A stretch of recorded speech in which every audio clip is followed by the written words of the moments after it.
Believe it or not, this world-famous 80-acre park with 7 million tulips started as a tiny kitchen garden for a countess back in the 15th century. Welcome to Keukenhof. Today we're showing you how just 40 gardeners create the most spectacular flower show on Earth in a place that once crashed the entire Dutch economy. Keukenhof is huge at over 76 acres, which is 32 hectares for those who care, and is the most popular attraction in all of the Netherlands. Who would have thought? Yeah, and 1.4 million people go each year, which calculates to about 26,000 people per day in this park. Yeah, it's crazy, and it was just that busy when we went. So since we're coming up on Keukenhof's limited window to be open this year, we thought we'd show you our trip and give you some advice going to Keukenhof that we went to last year. I think it's very important to note that this park is only open from mid-March to mid-May. It's less than 60 days that they're open in total. So if you do want to go, you have to go soon. But we did wait until the end of the season, which I kind of wish we wouldn't have, because there were quite a few sections that I thought would be more in bloom, which they probably were earlier in the season, after we've learned some of the things of how they plant and everything. We weren't disappointed at all. Going later in the season is totally fine, and there's plenty to see. I don't even know if we saw everything, but we did a good job going through the entire park as much as we could. Yeah. But they will have flowers blooming the entire time. Apparently, they use the lasagna method. I have never heard of that before. I haven't either. But if you plant bulbs under bulbs under bulbs, like a lasagna in layers, they will bloom and die, and the next one will be coming up to bloom, and then the next one from beneath, so that it stays blooming for the full 8 weeks that they're open. And it makes sense, because when we did go, yes, it was in full bloom. You could tell that there had been some earlier. I'm kind of curious to see it this year, though, earlier in the season, to see how it looks in the beginning before that second and third row come up to bloom. And don't get confused, this is not the same thing as going to tulip fields, where it's, those long rows of the same color tulip, and they're beautiful, but this isn't that. These are manicured gardens that are well planned out. They are gorgeous. It's like art. They have so many different, I think it's 800 different varieties of tulip. Plus they have other flowers too. There's daffodils, they have crocuses, they have, what do you call those, dahlias? Yes. They have all these other types of flowers that are peppered in with them, but over 800 kinds of tulips.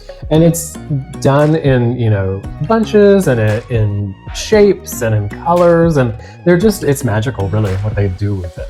And they even have a hall there, which hosts different shows for the flowers. When we were there wasn't one going. They were actually tearing it down, but you could see it as this big open hall where they probably have these magnificent looking gardens that look out onto a waterfall area. It was just absolutely beautiful, and we didn't even get to see it. So I can imagine what it looks like once they're full of flowers.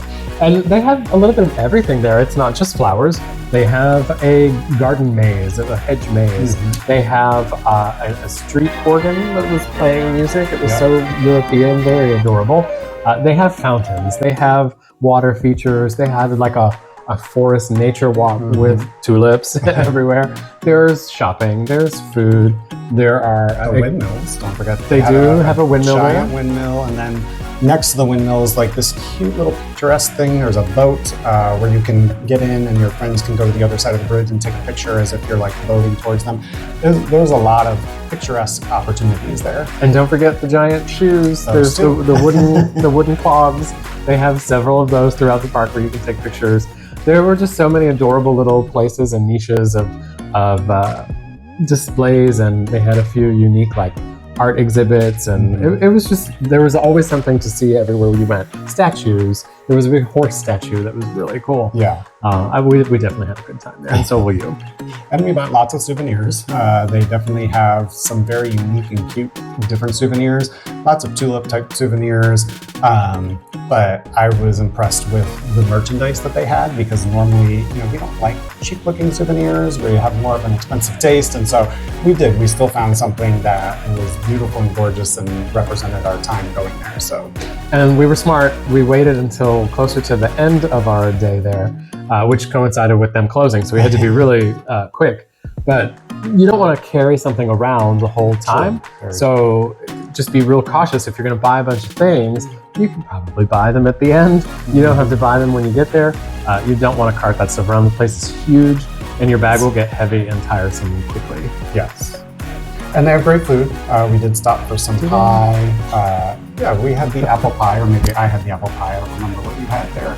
And a little glass of wine while we ate that. But we had a lunch there first, and it wasn't that great, remember? No. Yeah, we went into that big cafeteria building and got some food, and I think I got a burger, and you got a burger. One of us got something. Okay, yes. It just wasn't very good. No, that was like Disney food park. Right. It's just as you would expect a very busy park to be on quality of food. So I would say, as a hint, maybe eat before you come and then try to hold off and eat when you leave. Snacks are probably fine, right? But for a meal, you're going to pay 20-something euros, for what they have, and it's very good.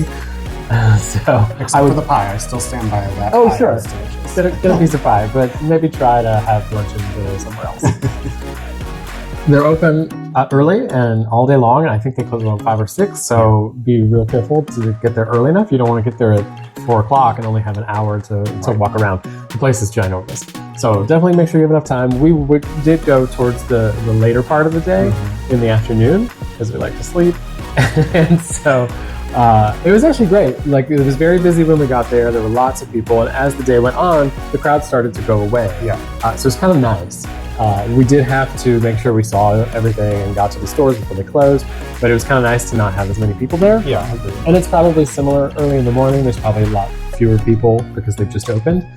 So whatever works for you best, but definitely give yourself enough time. And keep in mind the transit time as well, because it took us, like an hour probably? And from Amsterdam. Right, from Amsterdam. And so I think we left here at 11-ish. I think by the time we actually got into the park, it was a little afternoon. Then we sat down and ate shortly after. And so by the time we started touring the park, we were looking at 1 o'clock. A lot of the families had already left and taken their children. And so it started, decreasing. But that beginning part, I was like, oh, I don't know if I'm going to enjoy this. But the way that we planned it was perfect for us, and we really did have an amazing time. And it's a big enough place that 26,000 people can all spread out in, and you'll be fine. Also, wear comfortable shoes. Yes. It is a lot of walking. There's no, at least I didn't see any sort of tram or assistance or anything. You walk from the moment you get off the bus or however you get there. You have to walk all the way up to the front. It's big. You have to do tickets and get in. And then it's just acres and acres of walking around, and your feet are going to hurt. And I don't really remember many benches either. There might have been some, but there weren't many. So there wasn't a lot of opportunity to sit between, looking at flowers. As I said in the beginning of this Keukenhof Gardens actually did start from Countess Jacoba van Buren back in 1642. This was her kitchen garden, is what they called it, and eventually it became the Keukenhof that we know today. Keukenhof translates to kitchen garden. So there you go. So from the 1600s, there was a manor house. They added on to it. They added some towers to it. It became a castle. It's kind of a small castle, and you can go see that castle today. It's part of the property. The last count that lived there, the last lord, died in 2003, and then it all kind of congealed with the rest of the Keukenhof garden property.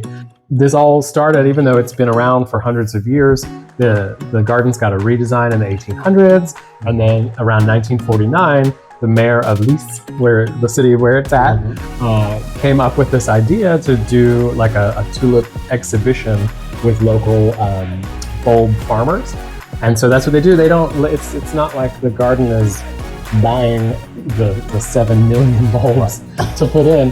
They get a lot of it from the farmers who show off their bulbs and what breeds that they've made. I mean, you would not believe, I've never seen the kinds of flowers that are exhibited here.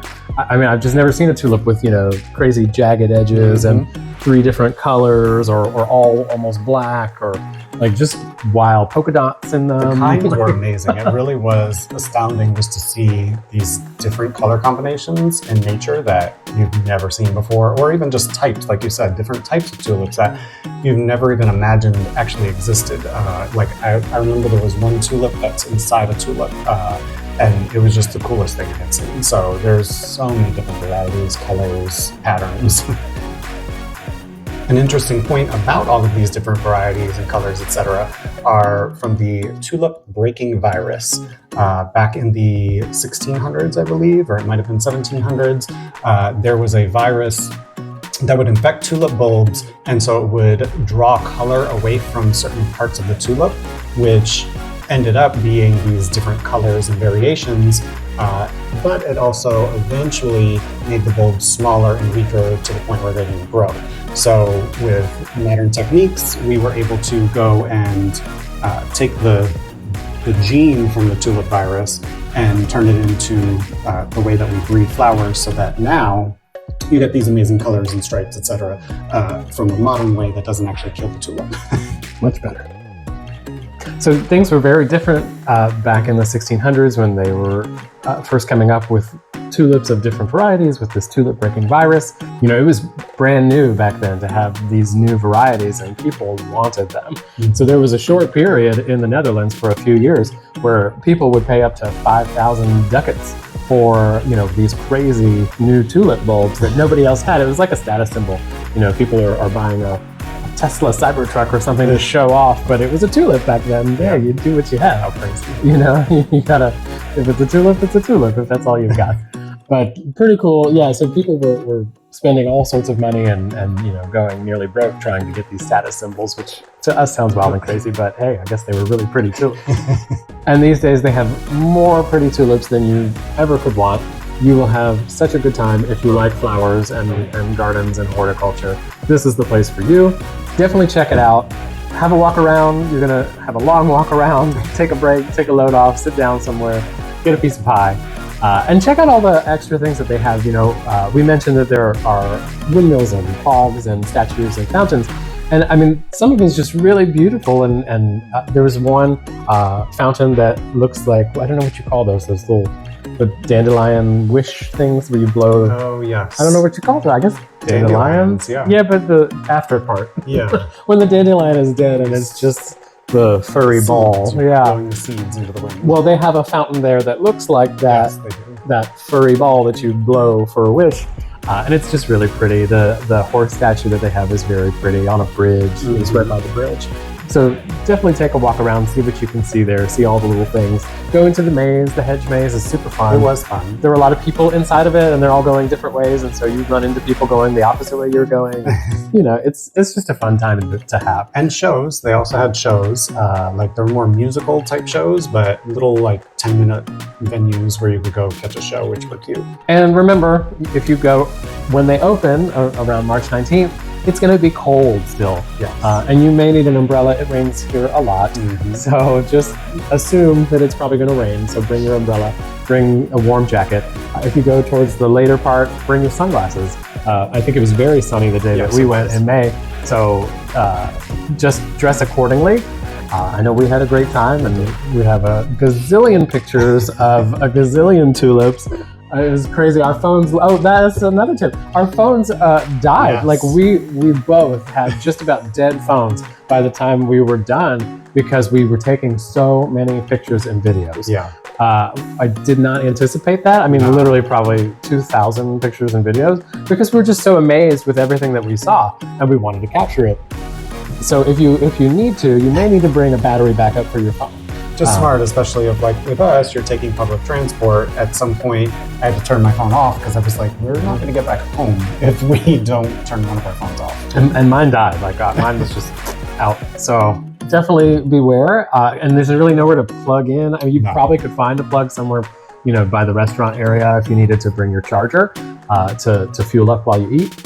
But just bring a portable charger with you or a portable battery that you can plug it into if you're going to need it for public transport. Yeah, that's never happened to us anywhere else except for there. Sure. It was, I think, the only place that we've ever had dead phone batteries just from taking so many pictures and videos. So We hope you have a wonderful time at Keukenhof, and hopefully these tips have helped you. Don't forget to put in the comments if you've been before, what you like, what people should see, what they can miss. Just because, you know, some people it's their first time and it's kind of overwhelming with so much to see in a short period of time. Yeah, definitely show us your pictures that you took from Keukenhof. Show us your favorite tulips that you found. Maybe you went a few years ago and they had something that we hadn't seen. So definitely share that with us. And as always, like, comment, and subscribe. And we'll see you next time. Totsies!